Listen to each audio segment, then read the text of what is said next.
Olá, sejam muito bem-vindos a mais um vídeo do estudo Visão Comparativa dos Evangelhos.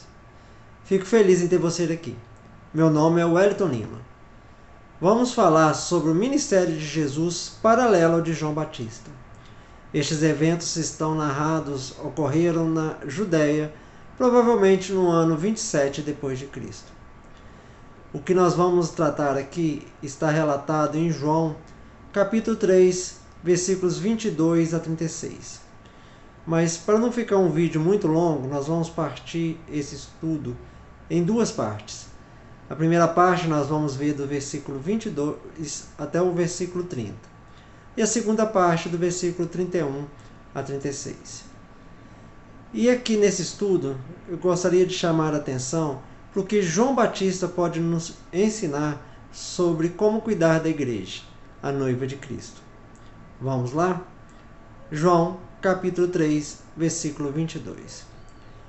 Depois disso, Jesus veio com seus discípulos à terra da Judéia, e estava ali com eles, e batizava. A própria Jerusalém, onde Cristo realizou o discurso anterior com Nicodemos, estava na Judéia. Mas o evangelista quer dizer que Jesus deixou a cidade e seus subúrbios e foi para as partes do interior do país. Ao fazer essa jornada para ter a oportunidade de batizar seus discípulos, ou seja, as pessoas que acreditavam que ele era o Messias, é provável que Jesus tenha ido a Betábara, além do Jordão, depois de João ter ido para Enom, um lugar na Samaria, cerca de 13 quilômetros ao sul de Setópolis, ou Bet-Sean, notável por suas águas, e onde seria conveniente João batizar. Versículo 23. E João também batizava em Enom, junto a Salim, porque havia ali muitas águas, e vinham ali e eram batizados. Havia ali muita água. E isso era igualmente necessário, onde essas multidões eram batizadas, independente de essa cerimônia ser realizada por imersão ou aspersão. Como o costume judaico exigia que as pessoas permanecessem na água, e tendo sido instruídas e firmadas em uma aliança para renunciar a toda idolatria, e tomar o nome de Israel por seu Deus, e depois mergulhar na água, Enom era adequada para essa cerimônia. Versículo 24. Porque João ainda não tinha sido lançado na prisão. A menção disso mostra que João não foi preso até algum tempo depois que Jesus entrou em seu ministério. Os evangelhos sinóticos dão a impressão de que a prisão de João Batista aconteceu logo após o batismo de Jesus, quando Jesus passava os 40 dias no deserto. Mas este versículo esclarece que houve um intervalo entre o batismo de Jesus e a prisão de João, durante a qual ambos ministraram. O objetivo de João Batista era chamar os homens ao arrependimento e prepará-los para o Messias, e isso ele continuou a fazer depois que Jesus iniciou seu trabalho. Parece provável, vendo o versículo 24, bem como pela tradição e através de muitas outras passagens desses evangelhos, que esse trabalho aconteceu simultaneamente com os dois, tanto Jesus como João Batista. Pois aqui, esse versículo fala da prisão do João Batista como algo geralmente conhecido, e não diz nada sobre seu martírio, embora este evangelista tenha dado tão grande destaque ao ministério de João Batista.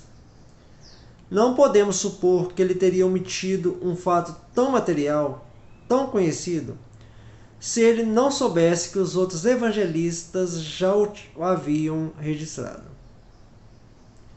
Versículo 25. Houve mais uma discussão dos discípulos de João com os judeus sobre a purificação.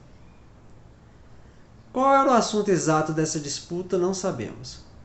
Pelo que se segue, parece provável que se tratasse do valor comparativo e da eficácia do batismo realizado por João e pelos discípulos de Jesus. A palavra purificação pode ser aplicada ao batismo, pois era um emblema de arrependimento e pureza, e era assim usada pelos judeus, por João e por Jesus. Sobre esse assunto, parece que surgiu uma disputa e foi realizada de tal maneira que a reclamação foi feita a João.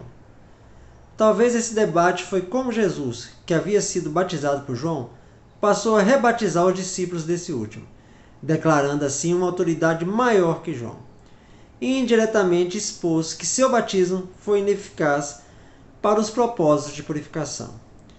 Nós vamos até ver um relato disso em Atos, capítulo 19, versículos 3 a 5, onde está dito: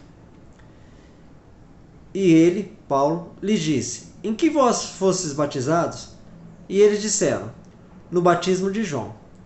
Então Paulo disse: João verdadeiramente batizou com o batismo de arrependimento, dizendo ao povo que cresce naquele que viria após ele, isto é, em Jesus Cristo.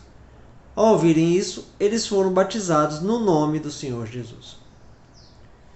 Os discípulos batistas, embora tivessem ouvido muitas vezes seu mestre falar sobre o assunto, não entendendo a submissão voluntária de seu ministério de Jesus, foram incapazes de dar uma resposta satisfatória a seus antagonistas. Por isso, vieram e propuseram sua pergunta ao próprio João.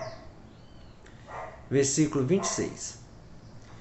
E vieram a João e disseram-lhe: Rabi, aquele que estava contigo da além do Jordão, ao qual tu destes testemunho, eis que batiza, e todos vêm a ele.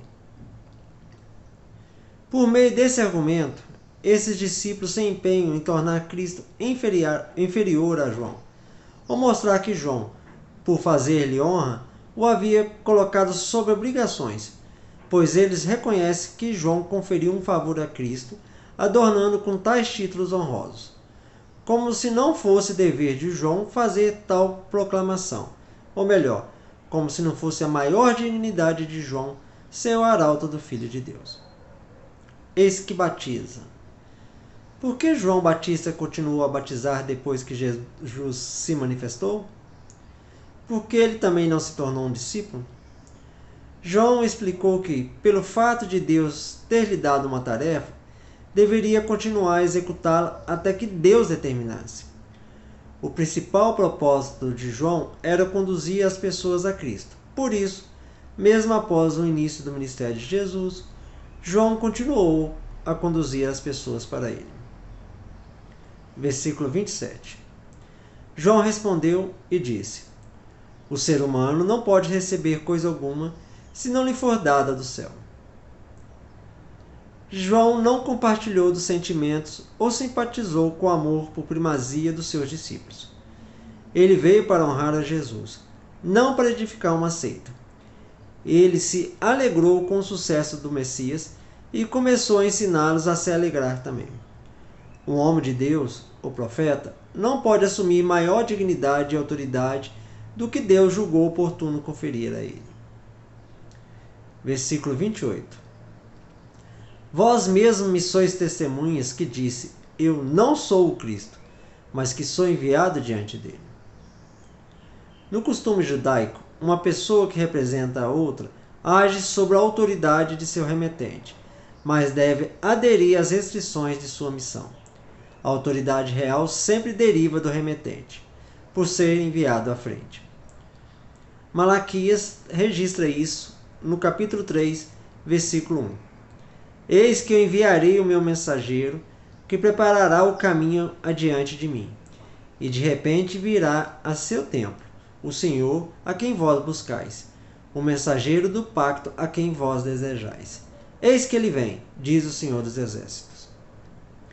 Tais costumes podem ajudar a tornar o ponto mais inteligível para os ouvintes de João.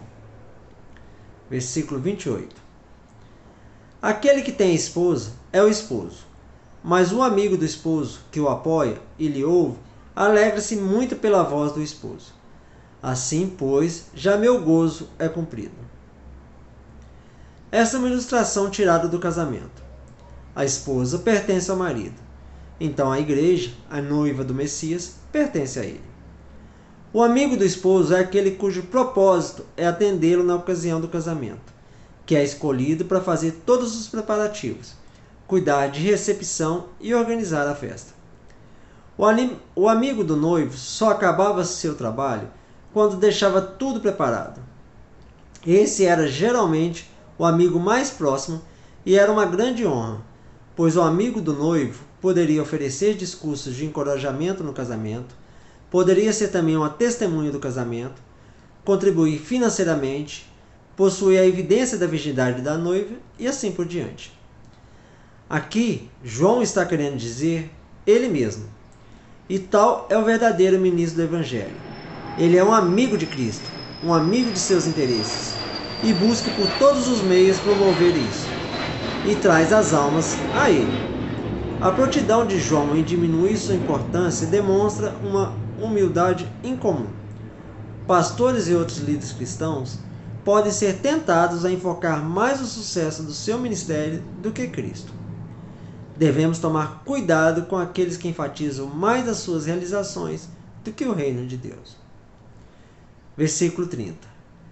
A ele convém crescer, porém a mim diminuir. Isso evidenciou a humildade e vontade de João de ser estimado como nada se ele pudesse honrar a Cristo. Mostra-nos também que é honra suficiente para os homens se ele puder apontar pecadores para o Senhor Jesus Cristo. Nenhuma obra é tão honrosa e alegre como o ministério do Evangelho. Ninguém é tão altamente honrado quanto aqueles que têm permissão para ficar perto do Filho de Deus, levando os homens que perecem à sua cruz.